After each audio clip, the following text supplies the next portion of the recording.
Don't you dare pretend you didn't know what you were doing! My mom screamed into the phone, her voice so loud I had to hold it away from my ear. We're family. You can't just abandon us because your feelings got hurt. I sat in my home office, staring at the April rain hitting the windows of my Burlington townhouse, feeling a strange mix of numbness and rage.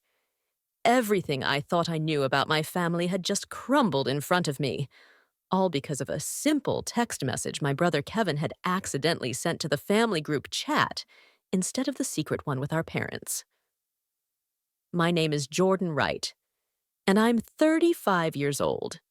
Until yesterday, I thought I was being a good daughter by helping my parents with their retirement expenses. I built a successful marketing consulting business from scratch after college, and when it really took off 5 years ago, I began sending my parents extra money each month.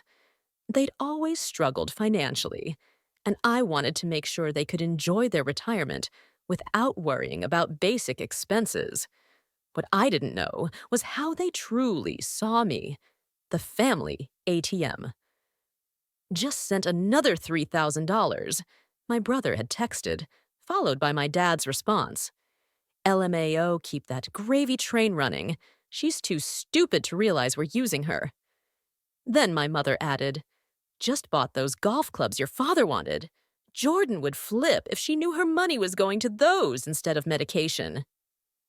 The screenshots kept coming, years of conversations about how to manipulate me, how to play on my sympathies, how to extract more money. I couldn't breathe as I scrolled through message after message. Kevin quickly tried to delete them, but it was too late. I had seen everything.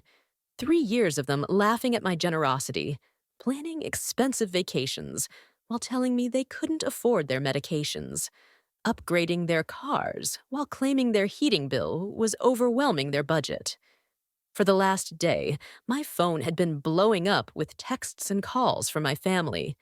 My dad swore they were just joking around. My mom claimed I was taking things out of context. Kevin said he was just going along with it to stay on our parents' good side. But their own words had exposed the ugly truth. The rain intensified outside, matching the storm inside me. I had been financing their comfortable retirement for years, thinking I was helping them survive, while they had been living it up, laughing at how easily they could manipulate their stupid, successful daughter. The betrayal cut deeper than I had ever imagined. A sharp knock interrupted my thoughts. I crossed to the door, still clutching my phone, and looked through the peephole. Kevin stood on my porch, soaking wet, his expression pleading. I felt my jaw tighten. I wasn't ready for this conversation, but maybe it was time to hear him out. After all, I had some things to say too. I opened the door, but blocked the entrance. What do you want? Kevin looked miserable, rain dripping from his hair. Jordan, please, can I come in? I can explain everything. Explain what? I snapped. How you've all been laughing at me for years. I held up my phone, the screen still showing one of his texts. Just told Jordan Dad needs dental surgery. It's not what it looks like, Kevin pleaded, his voice cracking. Mom and Dad, they started it, and I just went along with it. So you were just following orders?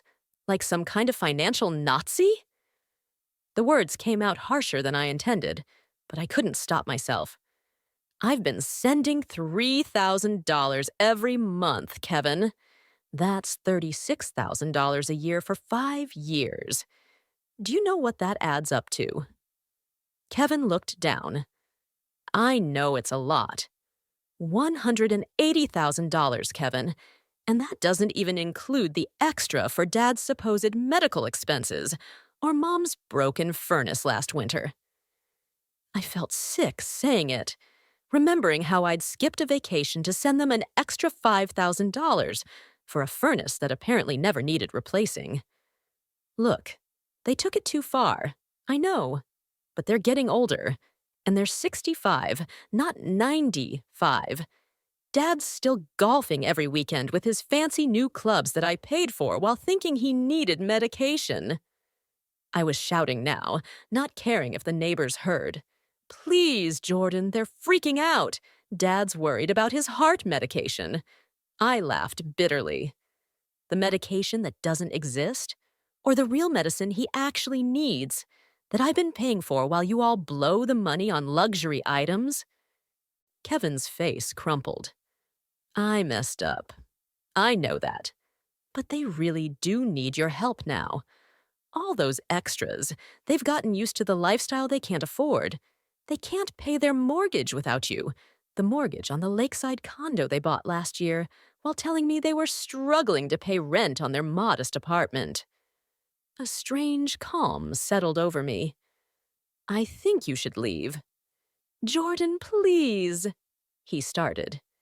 I've been Jordan, please, for too long, I replied. Now I'm just Jordan, and Jordan is done. After Kevin left, I sank into my couch, my entire body trembling. The screenshots from their group chat played on repeat in my mind. One read, "Just told Jordan the roof is leaking. Let's see how much we can squeeze out of her this time." My mother replied, "She's such a sucker for helping family. I almost feel bad." Almost.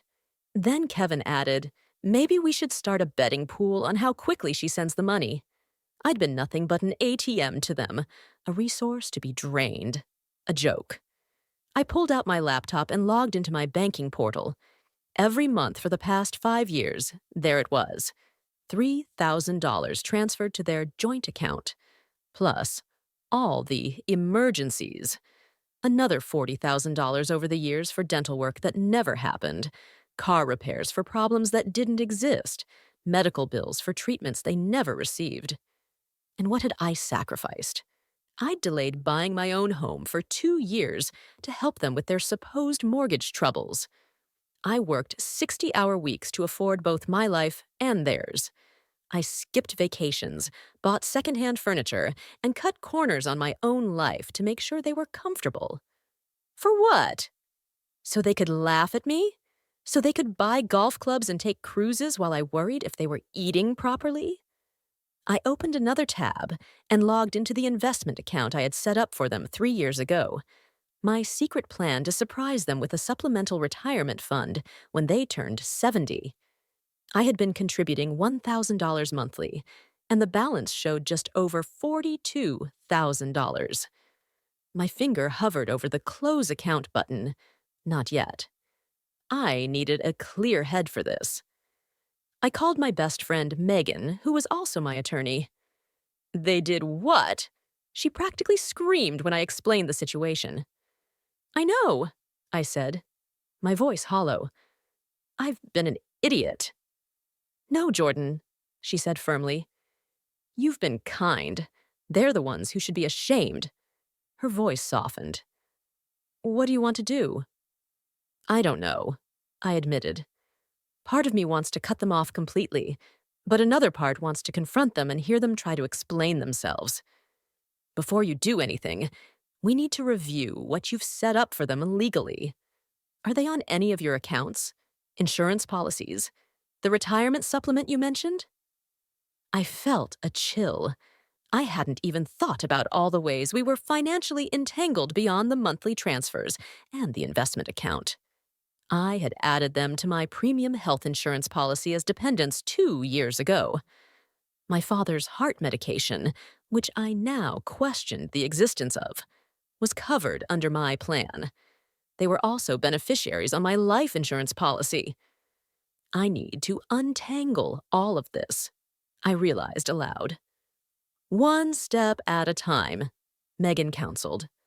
"First, gather all the documentation of what you've given them, bank statements, texts asking for money, everything. Second, make a list of all the financial connections you need to sever. Third, decide if you want to communicate with them about why you're doing this." As I hung up, my phone buzzed with a text from my mom. "Your father is very upset. His blood pressure is through the roof because of your behavior. We need to talk now." Something inside me hardened. The manipulation was still happening. Even now, they still thought I would fold, that I would come running the moment they mentioned a health concern. Not anymore. I opened my laptop again and began taking screenshots of every monthly transfer. Then I started a document titled Family Financial Support, 5 years, listing every supposed emergency, every sacrifice I'd made. By the time I finished, the document was 12 pages long, and the truth was inescapable. I wasn't just hurt.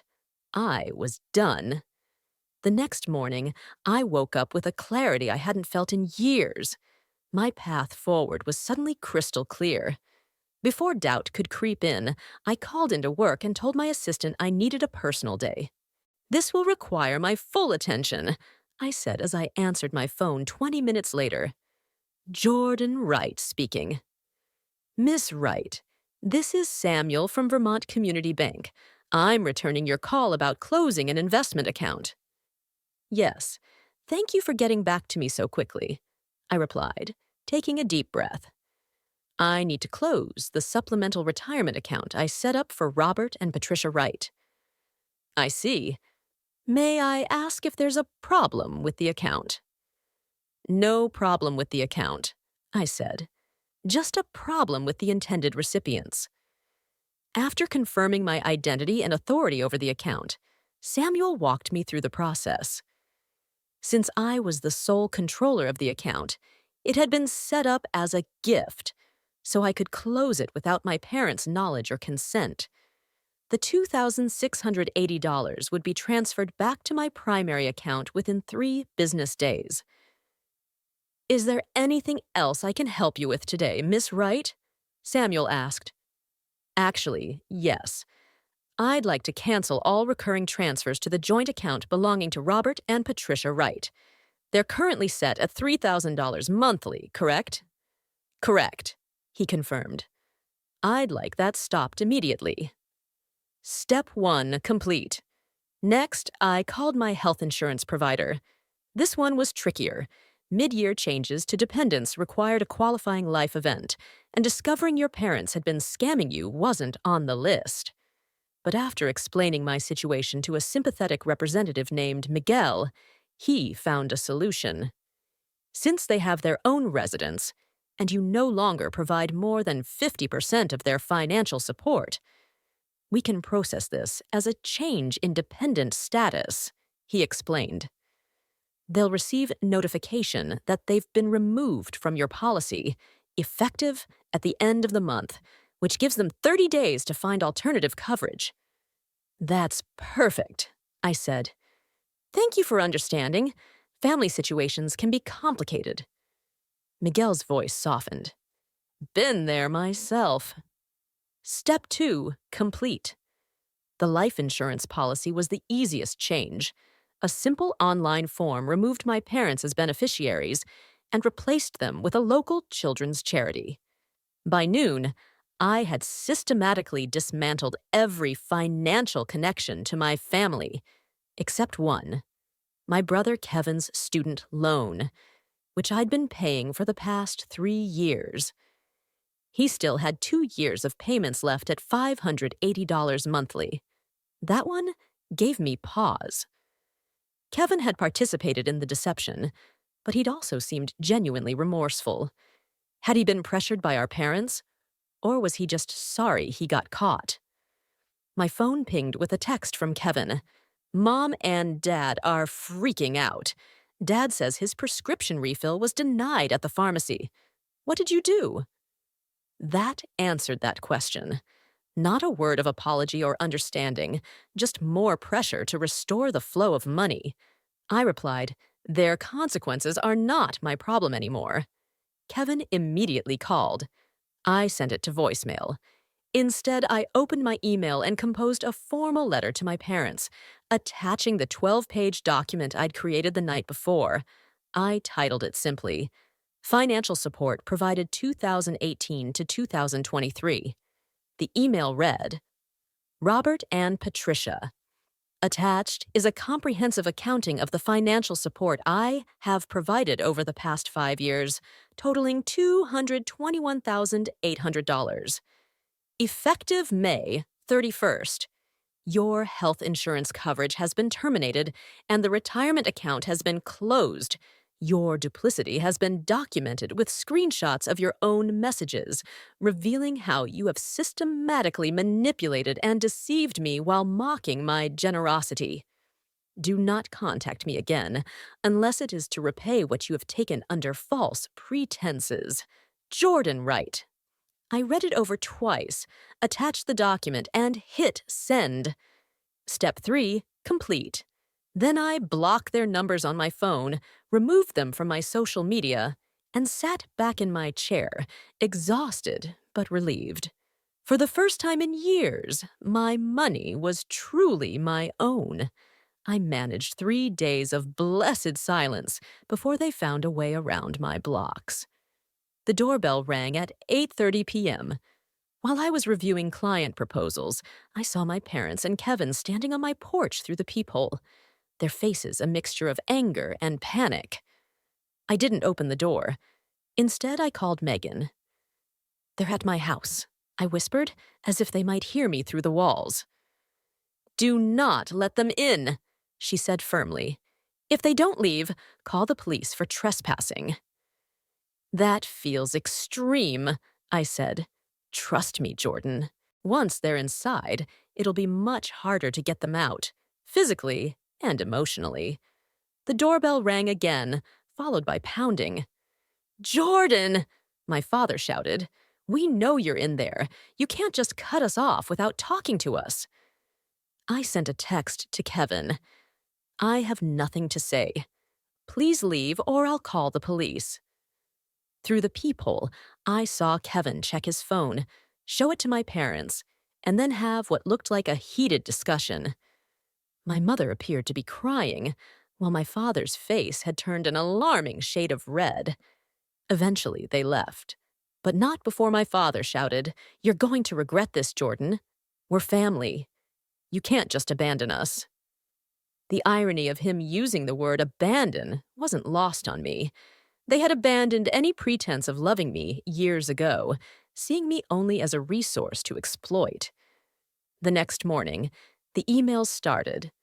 My mother sent a lengthy guilt trip about my father's health declining without his medication.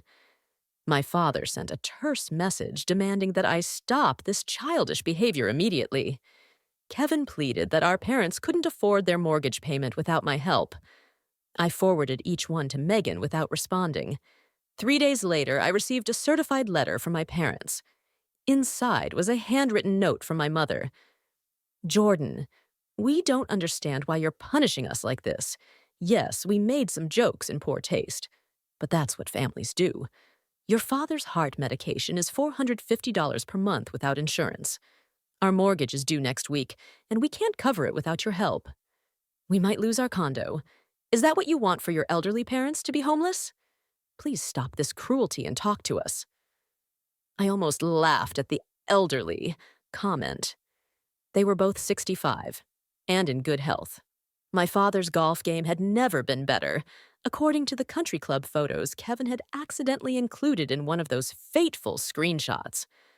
I called the pharmacy where my father filled his prescriptions, pretending to be my mother. "I'm calling about my husband. Robert Wright's heart medication. What's the cost without insurance?" "Let me check," the pharmacist said. After a moment, he replied, "It's $42 for a 30-day supply, Mrs. Wright, not $450. Another lie. That evening, Kevin showed up at my office as I was leaving. He looked terrible. Dark circles under his eyes, clothes rumpled. "Jordan, please," he said, stepping in front of me. "They're falling apart. Dad's talking about having to go without. But then I remembered a screenshot where they're celebrating buying the lake condo. They shouldn't have bought a place they couldn't afford," I said flatly. "What about Dad's medication?" he asked. "The prescription that costs $42, not $450. He can get a job at Walmart if he needs to cover that." Kevin's eyes widened. How did you— I did my research. No more lies, Kevin. I walked past him to my car. Tell them to look into government assistance. I admitted, like yesterday, I found out from a mutual friend that my parents had to cancel their country club membership. I actually felt guilty about it for hours. That's normal, Dr. Bennett said. You're grieving the family you thought you had. That includes grieving the role you played as their supporter. But they didn't deserve my support. They were using me. Both things can be true at once. They didn't deserve my support, and I could still feel the loss of no longer providing it. I pondered for a moment. Hey, Jordan, it's your Uncle Pete. I just got a strange call from your father. He asked if he and your mother could come live with us for a while.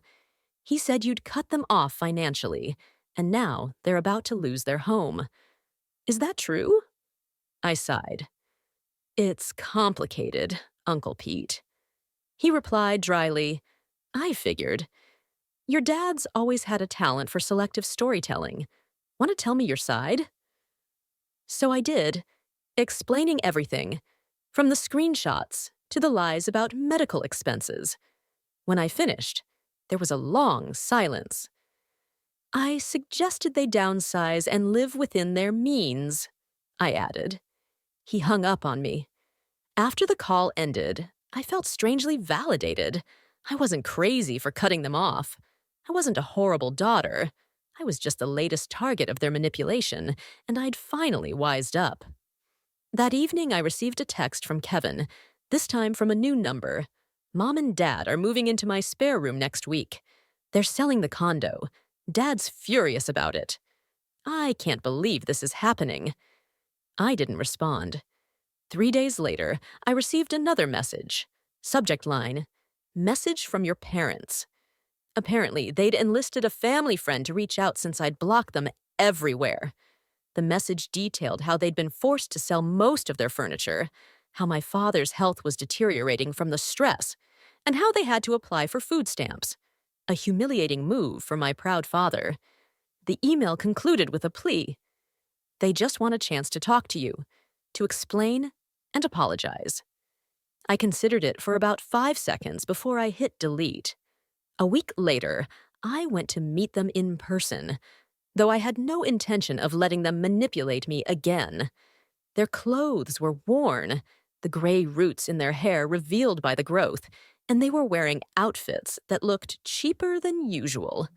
My first instinct was to turn around and drive away, but Dr. Bennett and I had discussed this possibility in therapy. I was stronger now. I could face them without being manipulated. I parked in the driveway and walked up to the door slowly, my heart pounding.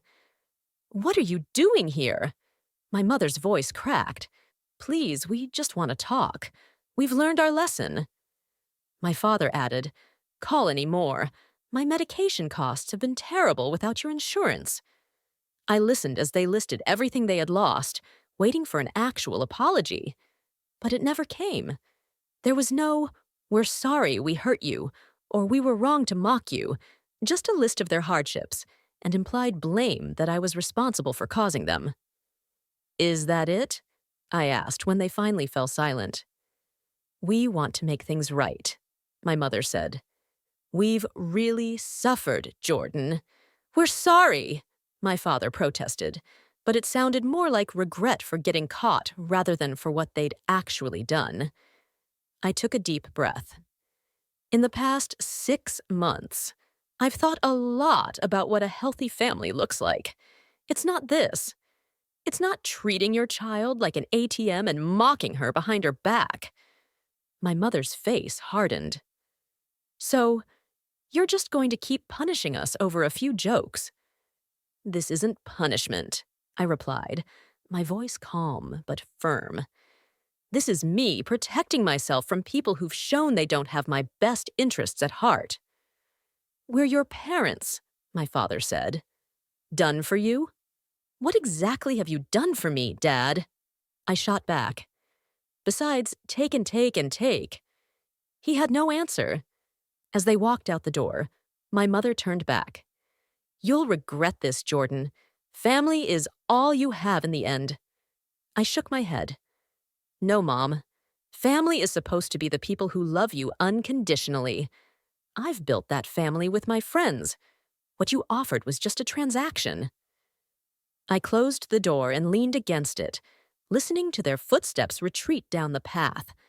I expected to feel guilt or grief, but instead, I felt an overwhelming sense of peace. The ATM was permanently closed, and for the first time in my adult life, I was truly free.